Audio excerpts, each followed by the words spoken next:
Welcome to this very exclusive auction. और ये है, ladies and gentlemen, भारत के संविधान की ओरिजिनल कॉपी। उन 1000 कॉपियों में से एक जिन्हें कॉन्स्टिट्यूएंट असेंबली मेंबर्स के लिए स्पेशली तैयार किया गया था।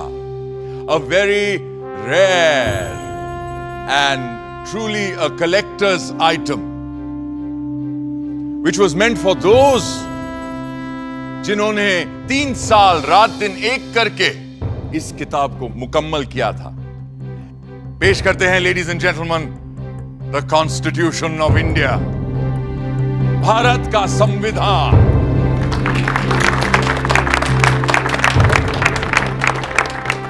ये कोई आम किताब नहीं, बल्कि प्रतीक है हमारे मुल्क का। पर कभी सोचा है आपने कि ये मुल्क आखिर होता क्या है? समाजशास्त्री कहते हैं कि एक ही नस्ल, धर्म, जबान, परचम और हुक्म को मानने वाले बाशिंदों के समूह से बनता है एक मुल्क, एक देश। मगर हिंदुस्तान जैसे बहुत सी भाषाओं, धर्मों और तमाम जातियों प्रजातियों वाले सब कॉन्टिनेंट को किसी तंग नज़रिए से नहीं देखा जा सकता है।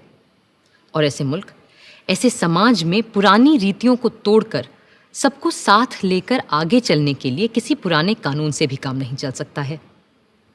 इसीलिए हमारे पुरखों ने बनाया था हमारा संविधान, हमारा कॉन्स्टिट्यूशन, हमारा आईन। ये आईन ही तो वो आईना है जिसमें देखकर ही हम खुद को पहचान पाते हैं और संवार भी सकते हैं। आज से मैं आपको इस जादुई आईने के अंदर के संसार की सैर पर ले जाऊंगी। ये कैसे बना, कब बना, किस किसने बनाया और क्यों बनाया? तो चलिए चलते हैं वहां जहां कहानी शुरू हुई थी, हमारे संविधान की। पर फर्स्ट थिंग्स फर्स्ट, पहले आप भी तो ठीक से देख लीजिए उस मुकद्दस किताब को जिसकी बात हम कर रहे हैं।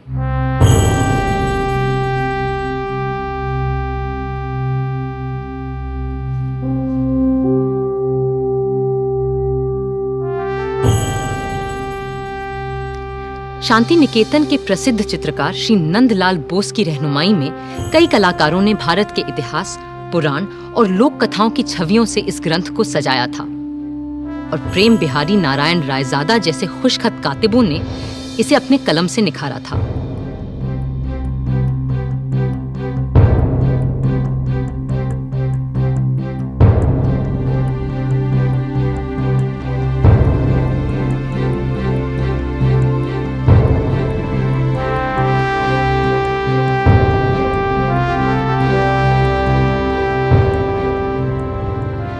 मगर ये काम मुश्किल होते हुए भी बहुत आसान था उस काम के मुकाबले जो इस संविधान की कल्पना कर इसे लिखित रूप देने वालों ने संविधान सभा में पूरे 3 साल लगाकर किया था। क्योंकि वह कल्पना केवल एक किताब की नहीं थी, वह तसव्वुर था एक नए मुल्क का, एक नए समाज का, एक ऐसी नई संस्कृति का जो इससे पहले इस संसार में कभी देखी नहीं गई थी। दिसंबर 1946 में जिस इमारत की तामीर शुरू की गई थी, असल में उसकी नींव बहुत पहले रखी जा चुकी थी। 1857 की क्रांति के दौरान बागी सिपाहियों ने भी हिंदुस्तान का एक अपना संविधान बनाने की कोशिश की थी। उनका विद्रोह तो जल्दी ही दबा दिया गया, मगर आजाद देश का एक अपना आईन बनाने का सपना न दबा था न हारा था। और जैसे जैसे महात्मा गांधी के नेतृत्व में आजादी की आवाज तेज हुई, तो अपना संविधान बनाने की मांग भी और तीव्र होती गई। My mentor Gopal Krishna Gokhale presented to the British government a note on the Constitution in 1914, and the British said, yes, we will accept it after the war. But now they want to make a constitution for us. But you know, a constitution for India should be and can be framed only by Indians. Now it works. What will you do with this spinning wheel, Mr. Gandhi?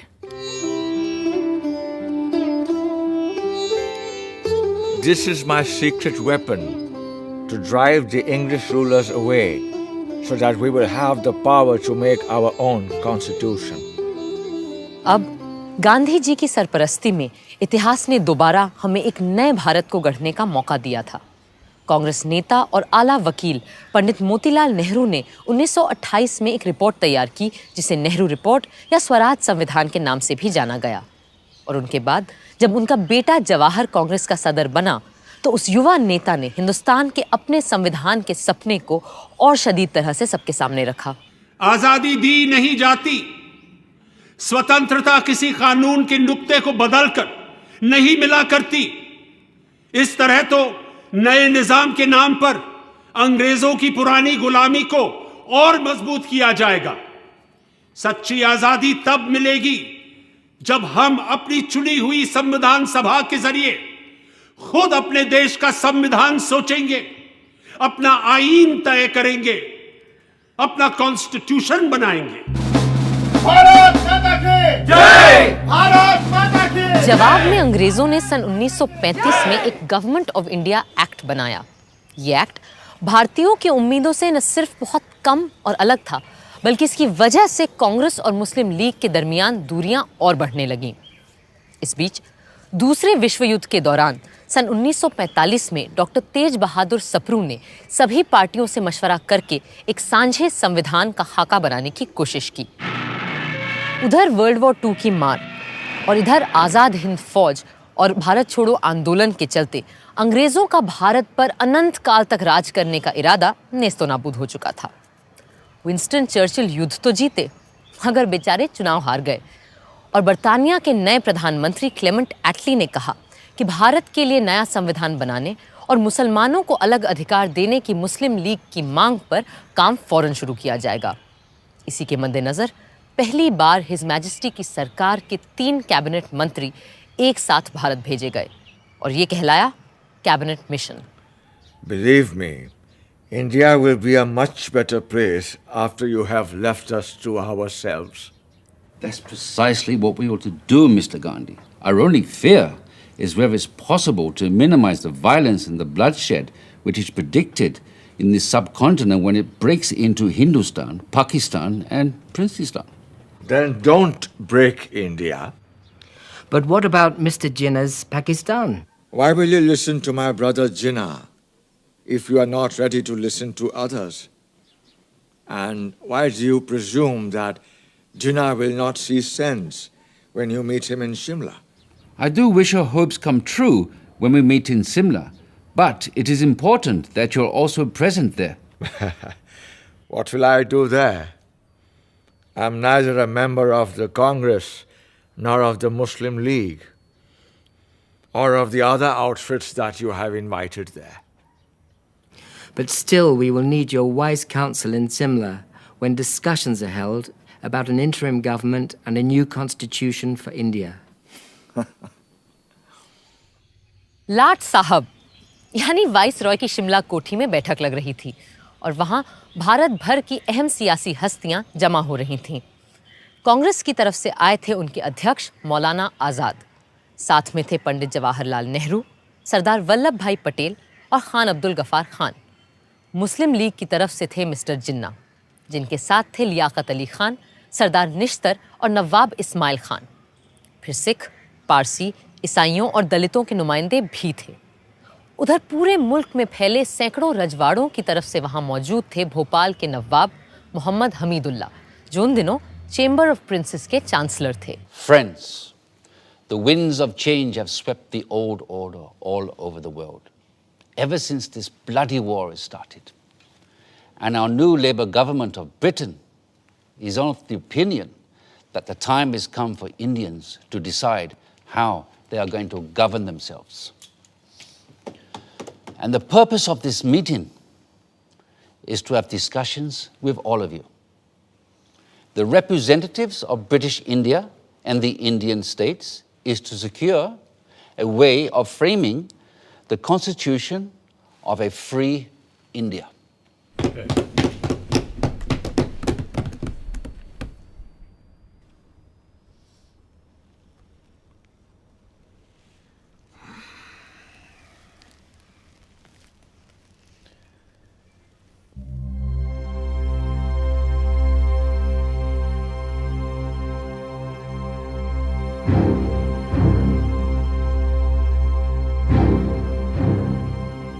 जिन्ना साहब को ये बात नागवार गुजर रही थी कि जिसे वो महज हिंदुओं की पार्टी मानते थे, उस कांग्रेस के आधे नुमाइंदे मुसलमान थे और उनकी रहनुमाई भी एक मुसलमान ही कर रहा था।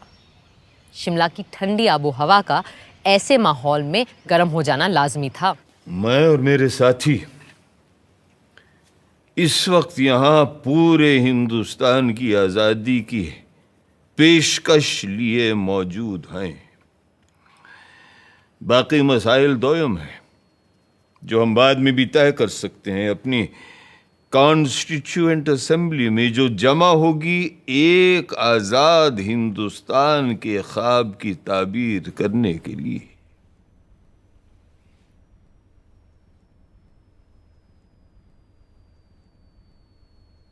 My colleagues and I stand here for the independence of the whole of India. Other matters are subsidiary to this and can be discussed and decided in the Constituent Assembly, which will make a blueprint for an India of our dreams. Dreams that may turn into nightmares for the Muslims of this country if we allow the Congress to have its way. That's why it's imperative that we Muslims of India have our own group of states that may decide its own constitution. What are the groupings you have in mind, Mr. Jinnah? All the Muslim majority states like Sindh, Punjab, Balochistan, and Northwest Frontier Province will form the first group. And the states of Assam and Bengal will be in the second group. Mr. Jinnah, if, as you suggest, these groups separate from the body of India, then pray tell us, what is left for the Constituent Assembly to make laws for? The rest of India in the center and the south? And what happens to the princely states? Well, they can have their own constituent assemblies. This is not acceptable to us. We are here to discuss the fate of a united India, not to break India into pieces. And if this is the purpose of this mission, I'm afraid we have no business being here. In that case, I'll be forced to adjourn the meeting. जिन्ना साहब चाहते थे कि हिंदुस्तान के पूर्व में असम और बंगाल और पश्चिम में 4 मुस्लिम बहुल सूबों के लिए एक अलग संविधान सभा बने और बाकी के भारत के लिए दूसरी संविधान सभा, और राजे रजवाड़े खुद अपने आप तय करें कि उन्हें किसी के साथ जाना है या खुद मुख्तार रहना है। जाहिर है कांग्रेस के नेताओं को ये अनेक संविधानों की सूरत बिल्कुल बर्दाश्त नहीं थी। कल कुछ लोगों ने ग्रुपिंग्स के लिए एक तजवीज़ पेश की थी जो हमारे मुल्क को मजहब व मिल्लत की बिना पर बांटने की एक पेशकश है।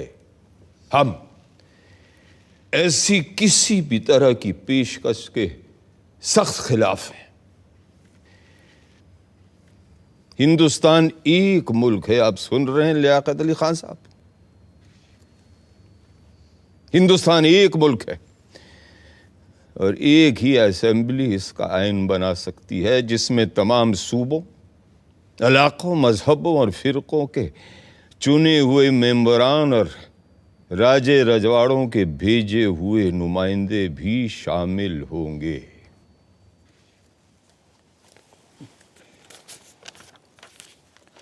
References were made yesterday to groups of provinces arranged on communal lines.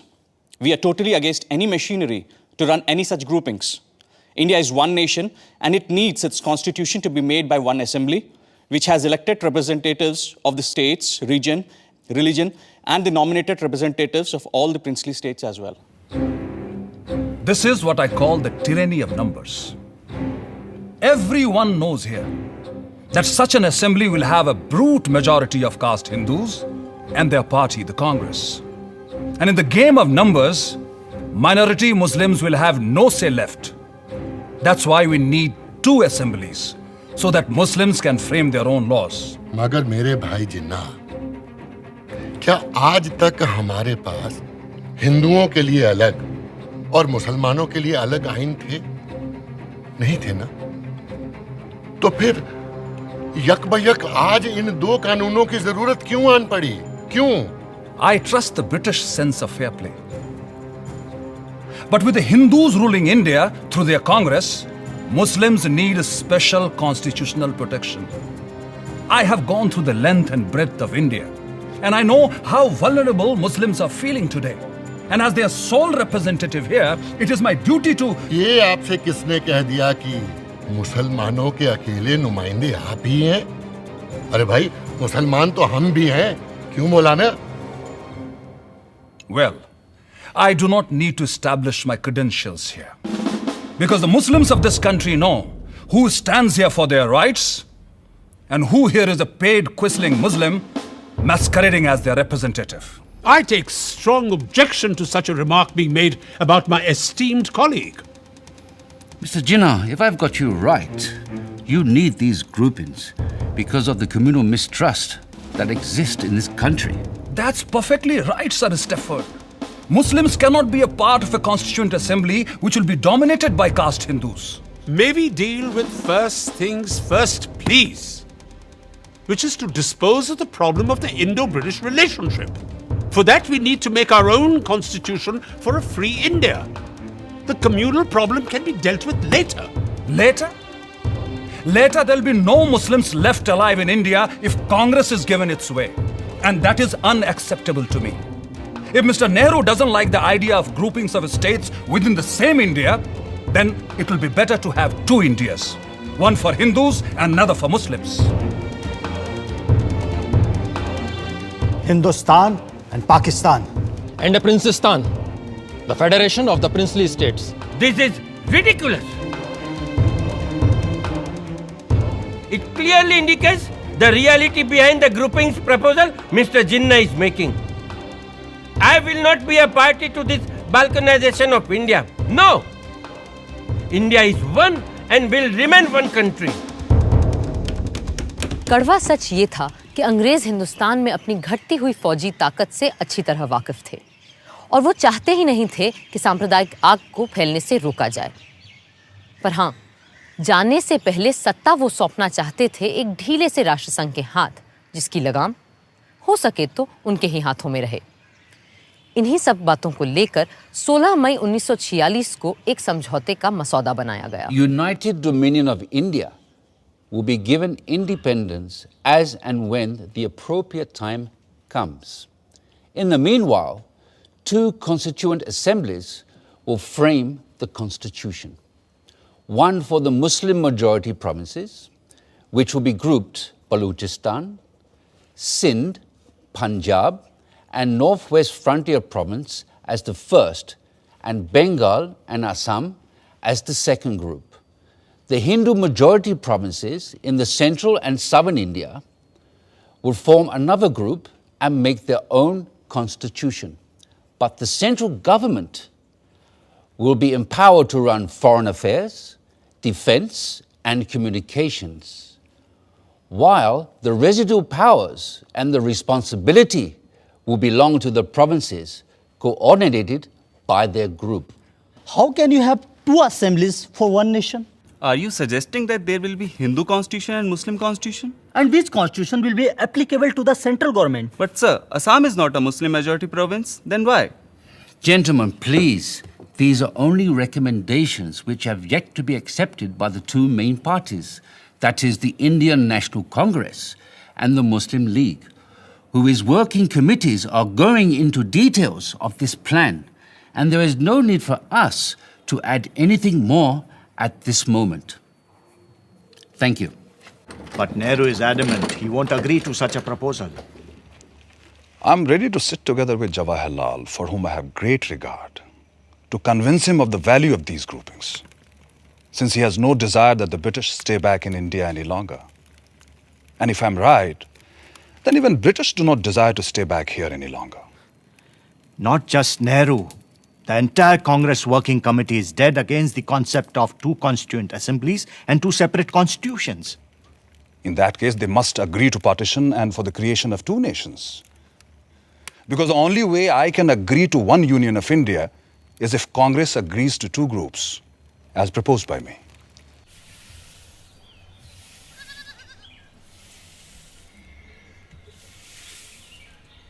Bapu, working committee ने जिन्ना साहब की ग्रुपिंग्स की तजवीज़ के खिलाफ एक रेजोल्यूशन पास किया है।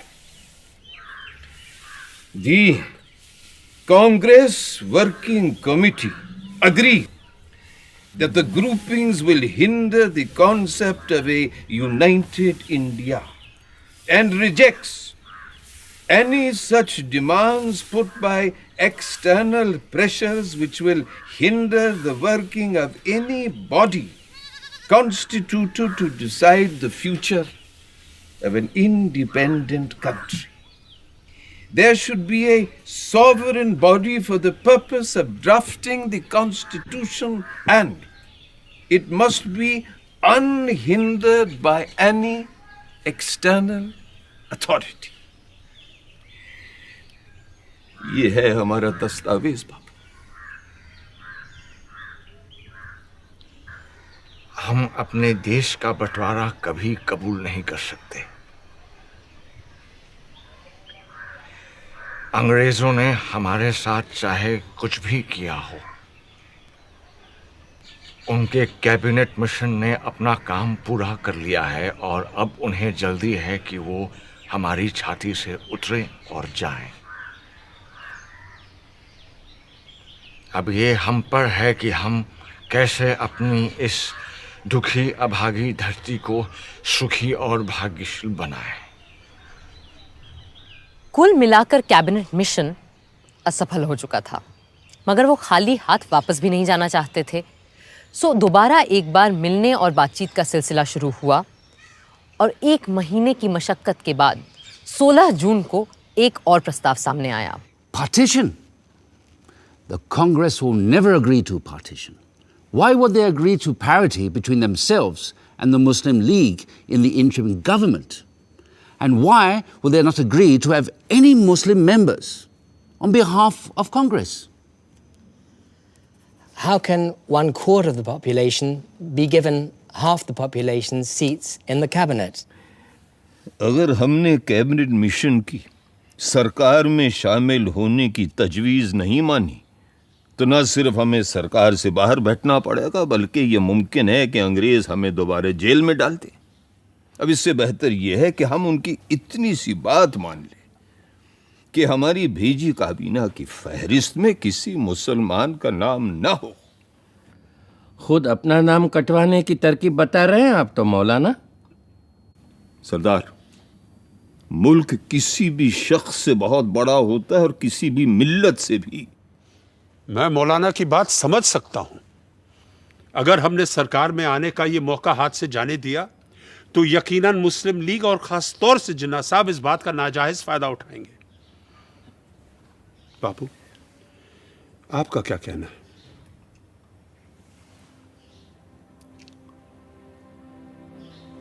मैं किसी फायदे या नुकसान की बात नहीं जानता। मैं वही बोलूंगा जो मेरी आत्मा का कहना है, और मेरा मानना यह है कि जिन्ना साहब के डर से या सरकार में शामिल होने की जल्दबाजी में अगर हमने कांग्रेस की सूची से मुस्लिम भाइयों के नाम काट दिए तो हम में और उनमें अंतर क्या रह जाएगा?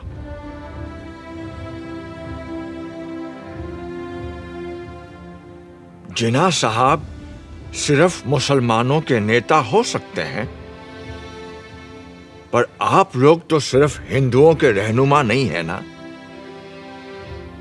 बापू, आपने सही फरमाया, मगर क्रिप्स और उनके साथी अभी रुकने वाले नहीं हैं, और अगर सरकार में शामिल होने के लिए हमें मुसलमानों को अपनी काबीना से खारिज करना भी पड़े तो क्या फर्क पड़ता है? मुझे फर्क पड़ता है, और मेरा ऐसी पार्टी से कुछ लेना देना नहीं हो सकता है। अगर आप लोग सरकार संभालने के लिए इतने उतावले हैं तो बनाइए आप सरकार। मैं दिल्ली छोड़कर जा रहा हूं। बापू, हम आपकी बात समझते हैं, पर अगर इस समय उन्हें फौरन जवाब नहीं दिया तो ये मौका हाथ से निकल जाएगा। अगर यही आप सबका फैसला है तो मैं अपनी हार स्वीकार करता हूं। मुझे अंग्रेजों की नीयत सही नहीं लगती, पर मेरी बात ही सही है। इसका कोई सबूत भी तो नहीं है मेरे पास।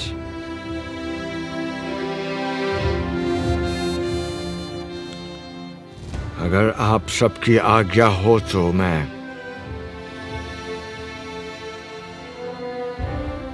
इजाजत चाहूंगा।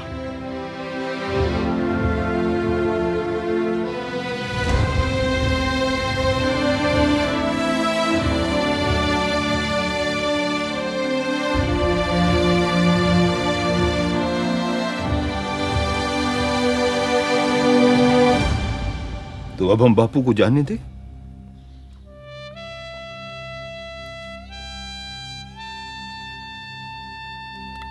प्यारे लाल,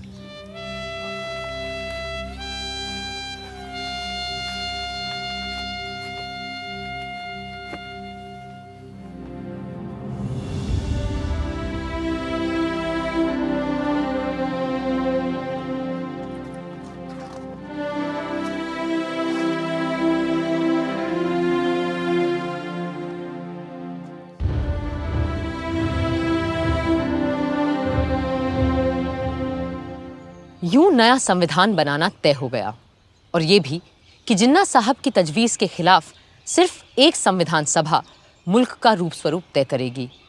जाहिर है कोई इस व्यवस्था से पूरी तरह खुश नहीं था, मगर जिन्ना साहब पर तो जैसे गाज गिर गई थी, और वो अपने मुखालिफों को आसानी से बख्शते नहीं थे। We have been betrayed by Viceroy Webble. Viceroy Wavell ने हमारे साथ दगाबाजी की है। Cripps has debased his talents, and Pethick Lawrence has proved to be a treacherous man. Crisp ने अपने हुनर का गलत इस्तेमाल किया है। पथिक लॉरेंस ने हमारी पीठ में छुरा भोंका है। Breaking all the norms of decency, they have invited the Congress, which had earlier refused the offer to join the interim government without even consulting us. भलमनसियत के सारे पैमाने तोड़कर कांग्रेस को सरकार में शामिल कर लिया गया, जबकि कांग्रेस ने पहले साफ साफ इनकार कर दिया था। और ऊपर से तुर्रा ये कि ये सब बिना हमसे पूछे, बिना हमारी इजाजत लिए बगैर किया गया है। In such a situation, if I have to safeguard the interests of the Muslims of this subcontinent, then I'm left with no choice but to bid goodbye to constitutional methods.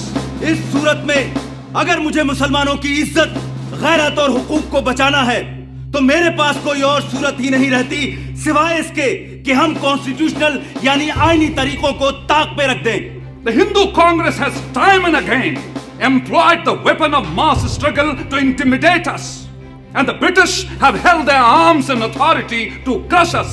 हिंदुओं की कांग्रेस हमेशा अवामी जद्दोजहद के नाम पर हिंदुओं के हुजूम से हमें डराती आई है, और अंग्रेज हुक्मरान अपनी बंदूकों, बेतों और बेनटों से हमें कुचलते आए हैं।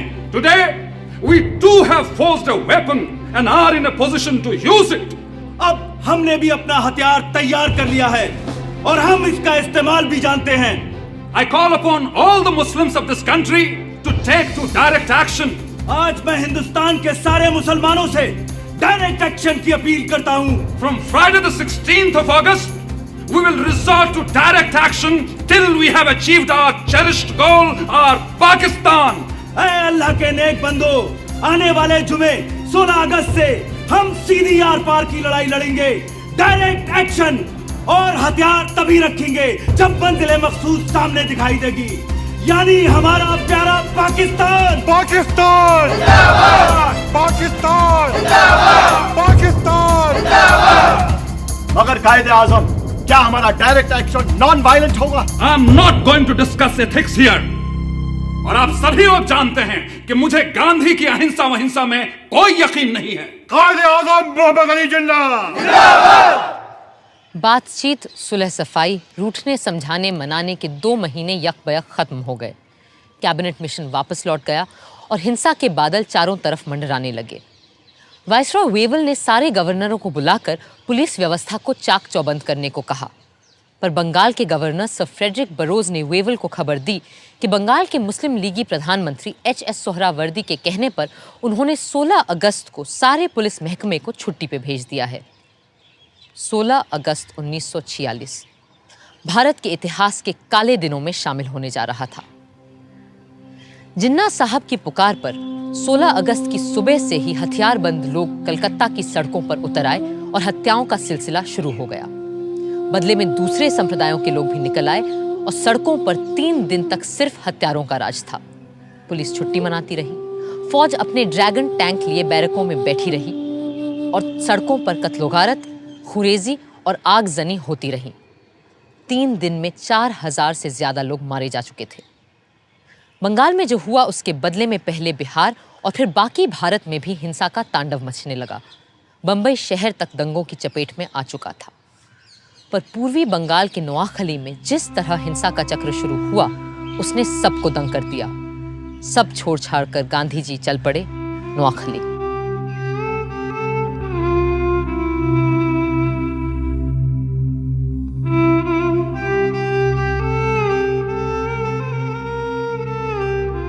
लाट साहब वेवल का मानना था कि हिंदुस्तानियों के साथ मिलकर बनी सरकार ही इस गृह युद्ध जैसी स्थिति को रोक सकती है।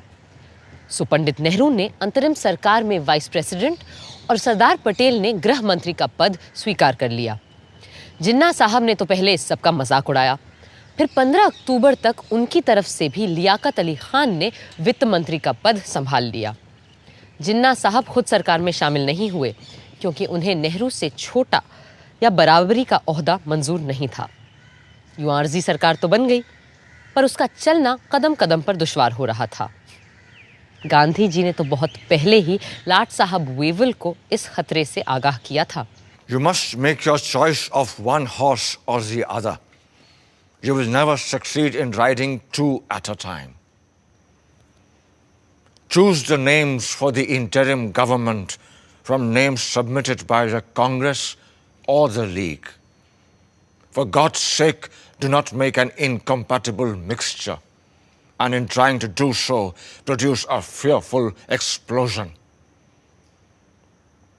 Even a government headed by the League is not going to damage India. But I'm not ready to accept the division of Congress as Hindu and League as Muslim. No.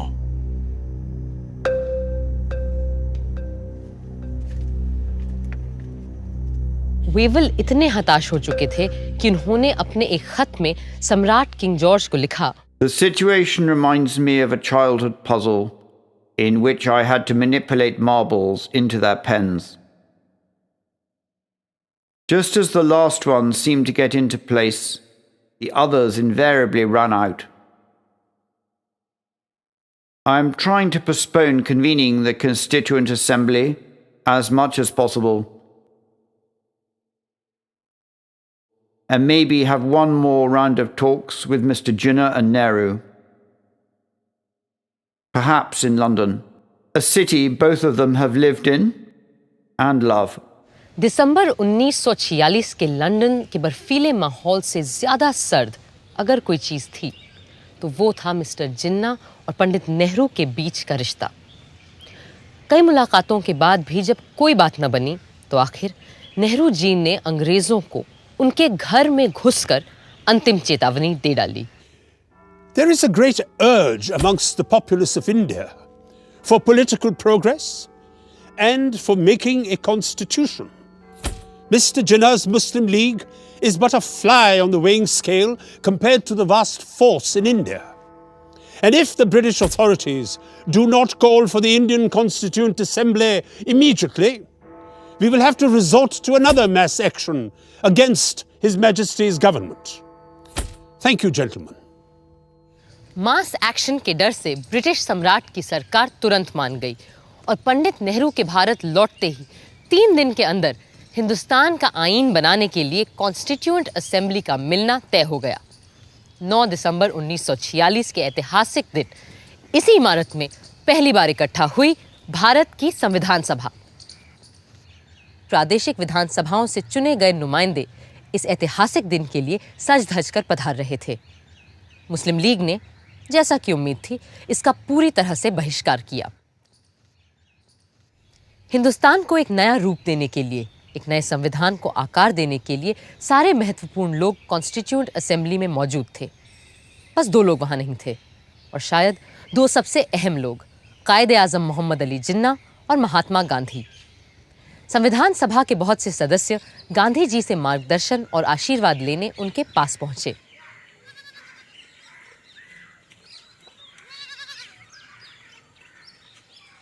आइए आइए जगजीवन बाबू, मुझे पता है हम चाहे दुनिया का सबसे सुंदर संविधान क्यों न बना लें, पर वो भी बेकार साबित होगा अगर उसे अमल में लाने वाले लोग ना हुए। बापू, मुझे पूरा विश्वास है कि हमारे यहाँ ऐसे अच्छे आदमियों और औरतों की कोई कमी नहीं है जो हमारे संविधान को कारगर करके दिखाएंगे। इसीलिए हम सब आपका आशीर्वाद लेने आए। बापू के आशीर्वाद हमेशा तुम्हारे साथ है, पर आज मैं तुम्हें एक तावीज़, एक टोटका दूंगा जो शायद तुम्हें सही संविधान बनाने में मदद करे। आप और तावीज़? बापू, मुझे लगता था आप तंत्र मंत्र यंत्र में विश्वास नहीं रखते। पर इस मंत्र पे पक्का विश्वास है मेरा। जब कभी अपने आप को शंका में घिरा पाओ तो इस परीक्षा को अपनाना। सबसे दीनहीन, गरीब, कमजोर इंसान जिसे तुमने देखा हो, उसका चेहरा याद करना और स्वयं से पूछना, जो मैं करने जा रहा हूं, क्या इससे उसका भला होगा? इस कदम से क्या उसे कुछ मिलेगा या नहीं? इससे क्या वो अपने भाग्य और जीवन को सुधार पाएगा या नहीं? या यूं कहो, ऐसे करोड़ों को स्वराज मिलेगा या नहीं जो तन और मन की भूख से तड़प रहे हैं, जिनके पेट भी खाली है और हृदय भी। फिर देखना, तुम्हारी सारी शंकाएं छूमंतर हो जाएंगी।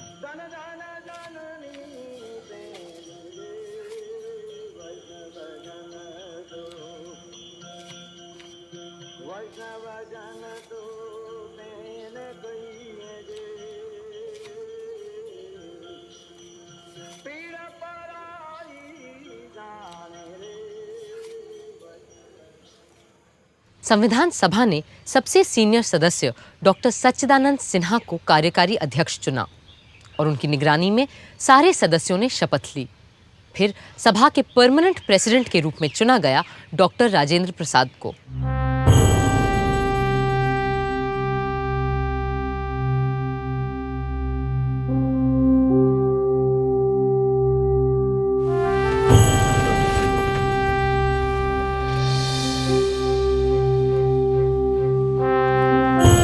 Hip hip! Hooray! Hip hip! Hooray! Hip hip! Hooray!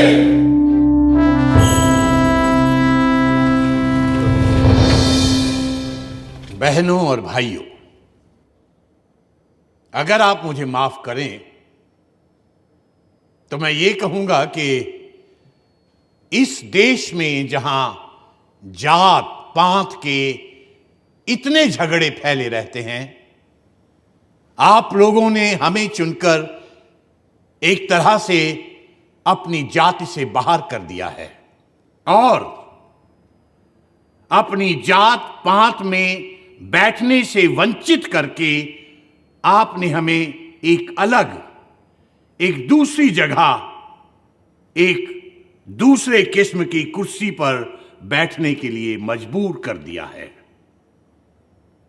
और सिर्फ इतना ही नहीं, बल्कि शायद आप में से हर एक आदमी यह भी उम्मीद रखता है कि इस सभा के कार्यों में मैं कोई ऐसा कार्य न कर बैठूं जिससे कि ये बात जाहिर हो कि मैं किसी खास दल या किसी खास फिरके का आदमी हूं।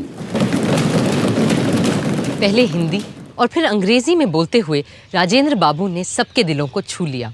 Above all, what we need is freedom. And as someone has said, nothing is more valuable than the freedom to be free. Let us hope and pray that as the result of the labors of this Constituent Assembly, we shall have achieved that freedom and we shall be proud of it. 13 दिसंबर के ऐतिहासिक दिन पंडित जवाहरलाल नेहरू ने संविधान सभा के सामने एक ऐसा प्रस्ताव रखा जो हमारे आईन की नींव बनने वाला था, और ये था संविधान के लक्ष्य और ध्येय के बारे में, AIIMS and objectives resolution. Mr. Chairman, the resolution that I am placing before you defines our aims and describes an outline of the plans and points to the way which we are going to tread. The resolution that I place before you is in the nature of a pledge, and I hope the House will pass this resolution, which is of a special nature. I beg to move, 1, this Constituent Assembly declares its firm and solemn resolve to proclaim India as an independent, sovereign republic. Bharat की अक्षुण्णता, अखंडता और स्वायत्तता से लेकर नए भारत में सबकी समानता और एकता तक की बात अपने प्रस्ताव में रखी थी पंडित नेहरू ने। 2, wherein shall be guaranteed and secured to all the people of India justice, social, economic, and political, equality of status, opportunity, and before the law, freedom of thought, expression, belief, faith, worship, vocation, association, and action. एक एक करके 8 नुक्ते सामने रखे थे उन्होंने, और हमारे संविधान का पूरा नक्शा कुछ ही शब्दों में खींच दिया था। मगर उन्हें भी आज संविधान सभा में कुछ लोगों की कमी बहुत खल रही थी। आज इस असेंबली में हमें बहुत से लोगों की कमी खल रही है। हमें अच्छा लगता अगर और भी सभी इलाकों, सूबों और राज्यों के नुमाइंदे हमारे बीच होते। एक और शख्स आज यहां मौजूद नहीं है, मगर वो हम सब के दिलो दिमाग से दूर नहीं है। हमारे महान नेता, हमारे राष्ट्रपिता महात्मा गांधी जी, जिनकी लगन और मेहनत के बदौलत ही आज ये असेंबली मुमकिन हो पाई है। बापू यहां मौजूद नहीं है क्योंकि अपने आदर्शों को पूरा करने के लिए वो हिंदुस्तान के किसी कोने में चुपचाप काम करने में जुटे होंगे। पर मुझे इस बात का जरा भी शक नहीं कि उनकी रूह हमारे बीच यहां मौजूद है और हमें अपना आशीर्वाद दे रही है।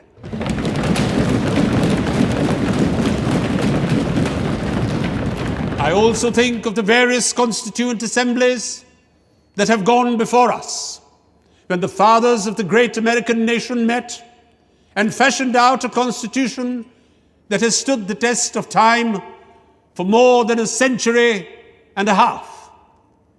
My mind goes back to that Constituent Assembly which met in the lovely city of Paris, and how the king and other authorities came in its way, and it still continued. Even the room for that meeting was denied, and the Constituent Assembly betook themselves to an open tennis court and did not disperse till they had finished the task they had undertaken. We too, whether we meet in this chamber or in the fields or the marketplace, will go on meeting and continue our work till we have finished it. 13 दिसंबर को AIIMS and objectives resolution के साथ पंडित नेहरू ने हमारे संविधान की नींव रखी थी, और 14 दिसंबर को जिन्ना साहब ने संविधान सभा की पूरी बुनियाद पर ही सवालिया निशान लगा दिया। Is complete independence the goal of the Muslim League? What do you think we are fighting for? Our goal is complete independence, certainly. The complete independence of Pakistan. But Mr. Jinnah, if the Congress accepts the proposals laid down by the British government, would the Muslim League be then ready to take part in Constituent Assembly?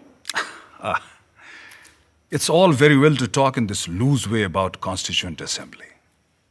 The reality is that the Congress with 292 supporters, there might be a few less, has a brute majority, where the Muslim number is only 79. Is that what people understand when they talk of democracy? The truth is that between the Hindus and Muslims in India, there is no such thing as democracy. Does that mean that the Muslim minority wants a veto on the progress of the majority? What majority do you mean? If you mean the Hindus, then we wish them Godspeed. Go ahead and establish your Hindustan. Frame your constitution for the Hindus, but then leave us alone, and we shall frame a constitution for Pakistan. ये तो बस आगाज था। आगे और तमाम अड़चनें आनी बाकी थीं। अब देखना है इन चुनौतियों का सामना कैसे किया हमारा संविधान बनाने वालों ने।